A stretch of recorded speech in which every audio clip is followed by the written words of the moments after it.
জলদি বাইরে এসো। দেখো আমাদের উঠোনে আজ কি এক অদ্ভুত কাণ্ড হয়েছে। তুমি নিজের চোখে না দেখলে একদম বিশ্বাসই করতে পারবে না মা। কি হলো রে ঝুমা, এমন চেঁচামেচি করছিস কেন সাত সকালে? এমনিতেই ঘরের চাল একেবারে বাড়ন্ত। গত দুদিন ধরে তোদের পেটে ভালো করে দানা পানিটুকুও পড়েনি। তার উপর আবার নতুন করে কি বিপদ ঘাড়ের ওপর এসে পড়লো কে জানে। উঠোনের ওই কাদা জলে তুই একদম যাবি না বলে দিচ্ছি। পিছলে পড়ে গেলে ওষুধ কিনে দেওয়ার মতো একটা কানা করিও আমার আঁচলে বাঁধা নেই। বিপদ নয় মা, তুমি একবার শুধু নিজের চোখে এসে দেখো। আমাদের পুরো উঠোনের জমা জলে হাজার হাজার ছোট ছোট মাছ কিলবিল করে ঘুরে বেড়াচ্ছে। ঠিক যেন রূপোর মতো চকচক করছে ওদের গা। আমি তো প্রথমে ভাবলাম রোদে আলো পড়ে জল চকচক করছে, কিন্তু কাছে গিয়ে দেখি ওগুলো সব জ্যান্ত মাছ। এত মাছ আমাদের উঠোনে কোত্থেকে এলো মা? কি আজে বাজে বকছিস তুই রুমা? উঠোনে মাছ আসবে কোত্থেকে? আমাদের তো নিজস্ব কোনো পুকুর বা ডোবা নেই। আর বৃষ্টির জলে কি কখনো আকাশ থেকে মাছ ঝরে পড়ে নাকি? তুই নিশ্চয়ই ভুল দেখেছিস মা। খিদের পেটে তোর মাথা কাজ করছে না, চোখের ভুল হচ্ছে তোর। চল ঘরে চল, আমি দেখছি আজ কারো বাড়ি গিয়ে দুটো ভাতের ফ্যান অন্তত চেয়ে আনা যায় কিনা। দিদি একটুও বাজে বকছে না মা, দিদি একদম ঠিক বলছে। আমি নিজের হাতে একটু আগে জল থেকে একটা মাছ ধরার চেষ্টা করলাম, কিন্তু ওরা এত দ্রুত সাঁতার কাটছে আমি ছুতেই পারলাম না। দেখো দেখো মা, ওই কোনটায় কেমন দল বেঁধে ওরা ঘুরে বেড়াচ্ছে। আর সবচেয়ে অবাক ব্যাপার কি জানো, মাছগুলো থেকে কেমন একটা অদ্ভুত আলো বেরোচ্ছে। জলের ভেতর যেন ছোট ছোট তারা জ্বলছে গো। হে ভগবান, এ আমি কি দেখছি? সত্যিই তো, এ তো দেখছি একেবারে জাদুকরি ব্যাপার। বৃষ্টির জমানো জলে এত সুন্দর রূপালী পোনা আমি আমার এই ৩৫ বছর জীবনে জন্মেও দেখিনি। ভগবান কি তবে এতদিনে আমাদের এই অভাগা সংসারটার দিকে মুখ তুলে চাইলেন? তোর বাবার মৃত্যুর পর থেকে তো একদিনও আমরা পেট ভরে খেতে পাইনি রে। এই অলৌকিক দান নিশ্চয় ঈশ্বরেরই আশীর্বাদ। আমার তো কাল রাতের খিদের কষ্ট একেবারে উধাও হয়ে গেছে মা। এই মাছগুলো আমরা অনেক বড় করব মা, তাই না? আমি এক্ষুনি বাড়ির পেছন থেকে এঁটেল মাটি খুঁড়ে এনে চারদিকে একটা শক্ত আল বেঁধে দিচ্ছি, যাতে জলটা কোনোভাবেই উঠোন থেকে বেরিয়ে যেতে না পারে। নইলে তো মাছগুলোও জলের সাথে ভেসে যাবে। একদম ঠিক বলেছিস রুমা, তুই আর দেরি করিস না, যা মাটি নিয়ে আয়। আর ঝুমা, তুই আমার সাথে আয়। আমি ভাতের হাঁড়ির তলায় যেটুকু ফ্যান আর খুদ পড়ে আছে সেটা নিয়ে আসি। আর তুই গ্রামের মাঠের দিক থেকে কিছু কচি শ্যাওলা তুলে আন। ওরা তো একদম ছোট, এখনোই শ্যাওলা আর ফ্যান খেয়েই ওদের বেঁচে থাকতে হবে। আমার মন বলছে রুমা, এই মাছ সাধারণ নদীর বা পুকুরের মাছ নয়। আমাদের দুঃখের অন্ধকারের দিন এবার সত্যি শেষ হতে চলেছে রে।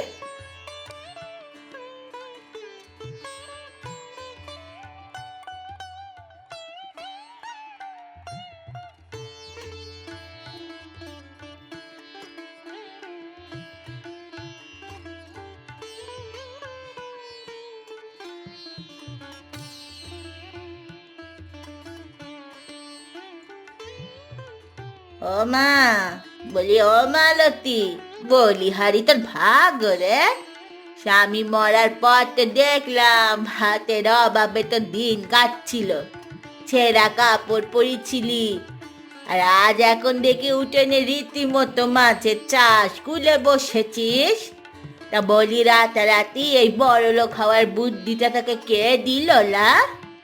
আমাদের তো একটু বলতে পারিস, আমরাও না হয় একটু মাছের ব্যবসা করতাম। কাকিমা, আপনি হঠাৎ এই সাত সকালে আমার গরিবের কুটিরে? আর মাছের চাষ আমি করিনি কাকিমা। টানা বৃষ্টির পর আমাদের এই ছোট উঠোনের জল জমে আপনা আপনি কোত্থেকে যেন এত মাছ পোনা চলে এসেছে। আমি নিজেও বুঝতে পারছি না এত মাছ কিভাবে এলো। আমি শুধু জলটা যাতে বেরিয়ে না যায় তার জন্য মাটি দিয়ে একটু আল বাঁধার ব্যবস্থা করেছি। ও মা গো, সরে একবার মেয়ের কথা। বৃষ্টির জলে নাকি আপনা আপনি হাজার হাজার মাছ চলে এসেছে। বলে আমরা কি কচি খুকি নাকি রে যে তুই অমন আজগুপি গল্প বোঝাবি আর আমরা ঘাড় নেড়ে বুঝে নেব? নিশ্চয়ই রাতের অন্ধকারে গ্রামের কারোর পুকুর থেকে বা হয়তো আমাদেরই পুকুর থেকে চুরি করে এনে এই কাদা জলে ফেলেছিস। নইলে তোর মতো ভিখারির এমন রাজকীয় ভাগ্য কোত্থেকে হবে শুনি? চোরের স্বভাব তো আর একদিনে যায় না। মুখ সামলে কথা বলো লতিকা পিসি। আমার মা কখনো কারো একটা সুতো পর্যন্ত না বলে নেয়নি, আর তুমি চোর বলছো? তোমাদের তো অনেক টাকা, অনেক সোনা দানা, অনেক বড় পুকুর আছে, তা আমাদের এই ভাঙা উঠোনের কাদা জলের দিকে তোমার এত নজর কেন গো? ভগবান আমাদের দিয়েছেন, তাই আমরা পেয়েছি। তোমরা বিনা কারণে আমার মাকে অপমান করতে পারো না। ওরে বাবারে, মুখ পুড়ে, বয়সে তো এক রত্তি, আর গলার তেজ দেখো। বলি, এই যে আমার উঠোনে দাঁড়িয়ে আমার মুখের ওপর এত বড় বড় কথা বলছিস, জায়গাটা কালো? এই ভিটেটা তো আমার বাসুরের জায়গা। তোর বাবা মারা যাবার পর এই পুরো বাড়ির আসল হকদার তো আমরা।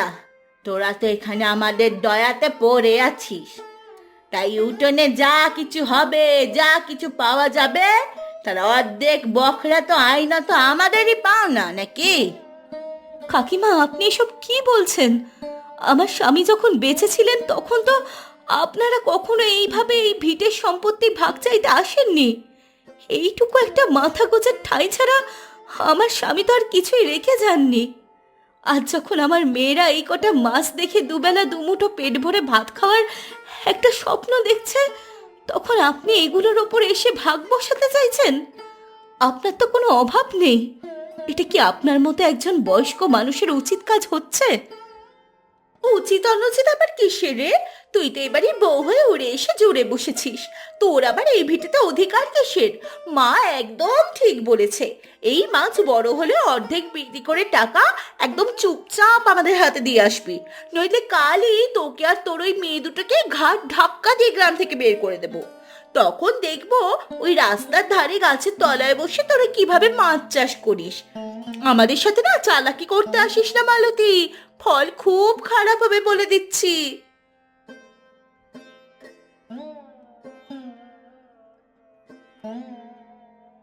মা মালতী, বলছি সকাল সকাল এত চেঁচামেচি কিসের মা?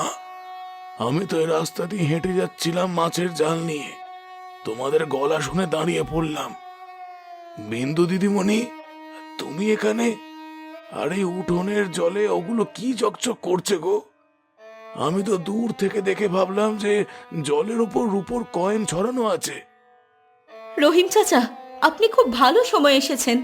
আপনি তো অনেক বছর ধরে মাছের ব্যবসা করেন। একবার ভালো করে দেখে বলুন তো, এই মাছগুলো কিসের? কাকিমা লতিকা তো বলছে আমি নাকি রাতের অন্ধকারে এই মাছগুলো চুরি করে এনেছি। আপনিই বলুন চাচা, আমার কি এই স্বভাব? দাঁড়াও মালতী, আমাকে একটু কাছে গিয়ে দেখতে দাও।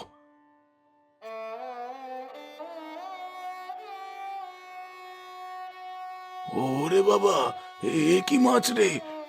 মা মালতী, আমি 40 বছরের বেশি সময় ধরে জাল টানছি।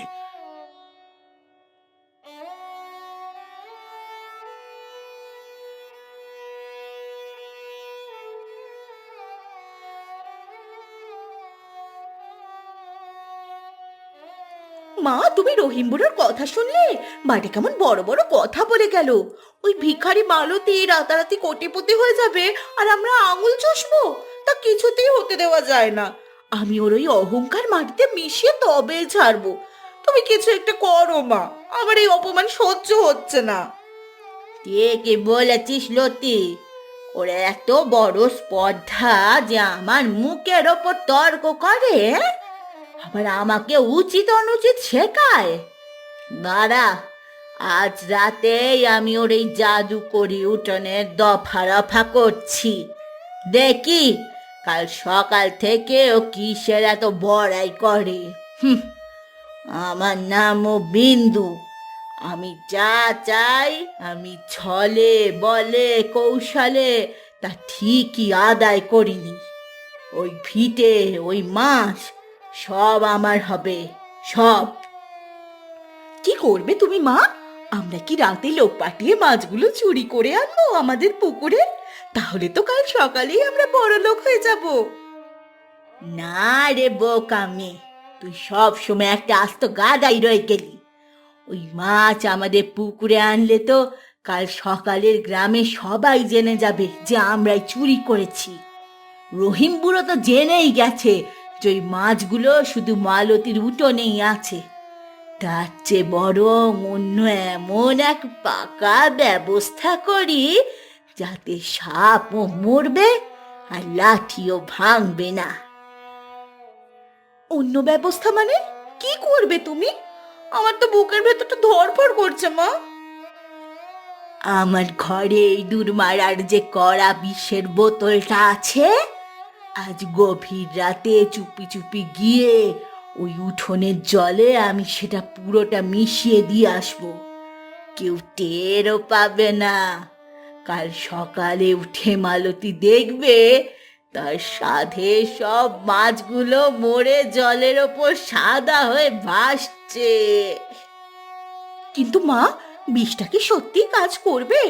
রহিম বুড়ো তো বললো ওগুলো নাকি জাদু করি মাছ, যদি বিষে না মরে।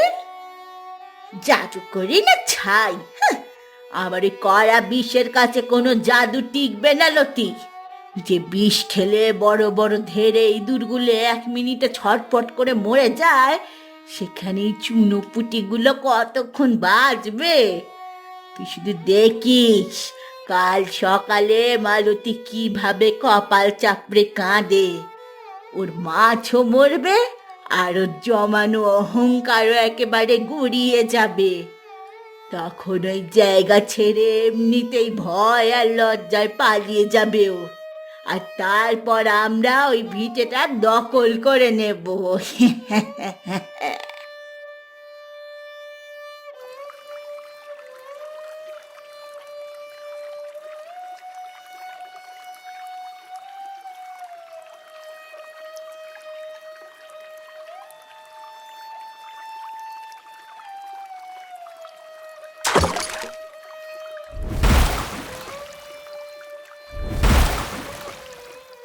ওরে বাবা রে, কি হলো রে? কে রে? আমাকে বাঁচাও, আমার চোখ মুখ সব জ্বলে যাচ্ছে। এই জলে কিসে জাদু রে বাবা? লতি রে, আমাকে বাঁচা। আমার সারা শরীর যেন আগুনে পুড়ে যাচ্ছে রে। উফ, আমি আর সহ্য করতে পারছি না। ও লতি! মা, মা গো, জলদি ওঠো, বাইরে কে যেন চিৎকার করছে। দেখো, বিন্দু কাকিমা আমাদের উঠোনের পাড়ে ছটফট করছে। আর ওর হাতের কাছে ওটা কিসের বোতল পড়ে আছে মা? ও নিশ্চয়ই আমাদের মাছদের বিষ খাওয়াতে এসেছিল মা। দেখো, বোতল থেকে কেমন উগ্র গন্ধ বেরোচ্ছে। কাকিমা, এই আপনি কি সর্বনাশের কাজ করতে যাচ্ছিলেন মাঝরাতে? আপনার মনে এত বিষ? ভগবান আমাদের দুটো অন্ন জুটিয়েছেন, আপনি সেটাও কেড়ে নিতে এলেন?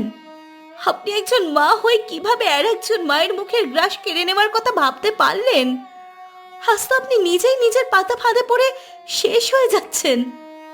এই দিদি দেখ, কাকিমার হাত থেকে বিষটা ছিটকে আমাদের উঠোনের জলের সাথে মিশে একটা অদ্ভুত আলোর মতো হয়ে ওদের বড় পুকুরের দিকে গড়িয়ে গড়িয়ে চলে যাচ্ছে। ওই দেখ, কাকিমার পুকুরের জলটা কেমন রাতের অন্ধকারে টকবক করে ফুটছে আর কালো হয়ে যাচ্ছে। আমাদের মাছগুলোর কিন্তু কিচ্ছু হয়নি মা, ওরা কেমন আনন্দে সাঁতার কাটছে দেখো।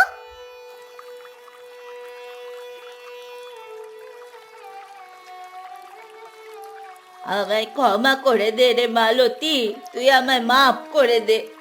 লোভে আর অহংকারে পড়ে আমি একেবারে অন্ধ হয়ে গেছিলাম রে। অন্যের ভালো আমি কোনোদিনও সহ্য করতে পারিনি। আজ ভগবান আমার নিজের হাতেই আমার সর্বনাশ করে দিয়েছেন। আমার সাধের পুকুরের সব মাছ শেষ।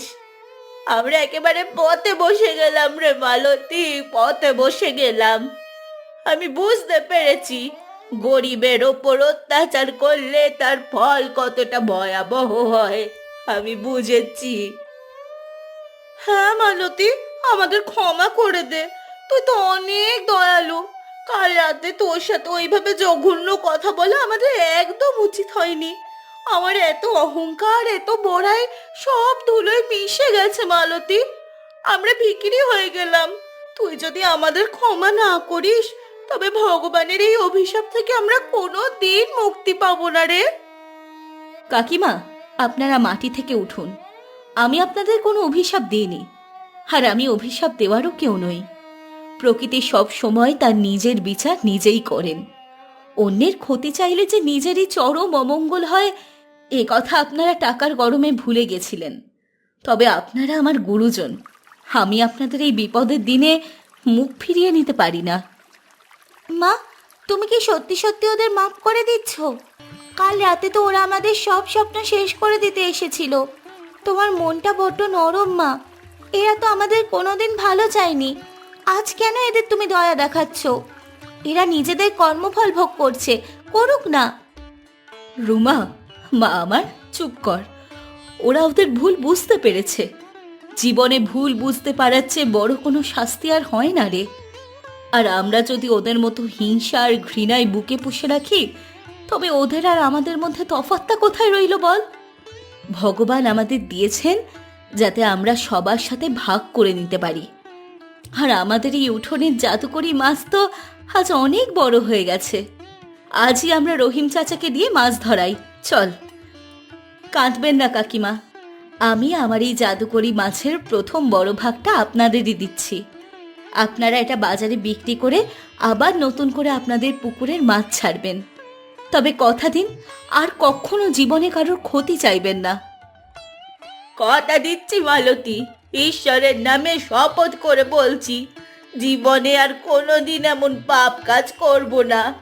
তোর এই নিঃস্বার্থ ভালোবাসা আর ক্ষমা আজ আমার চোখের সব পর্দা খুলে দিয়েছে রে। তুই সত্যি সাধারণ মানুষ নস, তুই দেবী। আজ থেকে তোরা আর একা নোস, তোদের সব দায়িত্ব আমার। মা দেখো, আমাদের মাছগুলো আজ আরো বেশি চকচক করছে। ওরা মনে হয় তোমার কথা শুনে খুব খুশি হয়েছে। মা চলো মা, আমরা সবাই মিলে মাছগুলোকে খাবার দিই।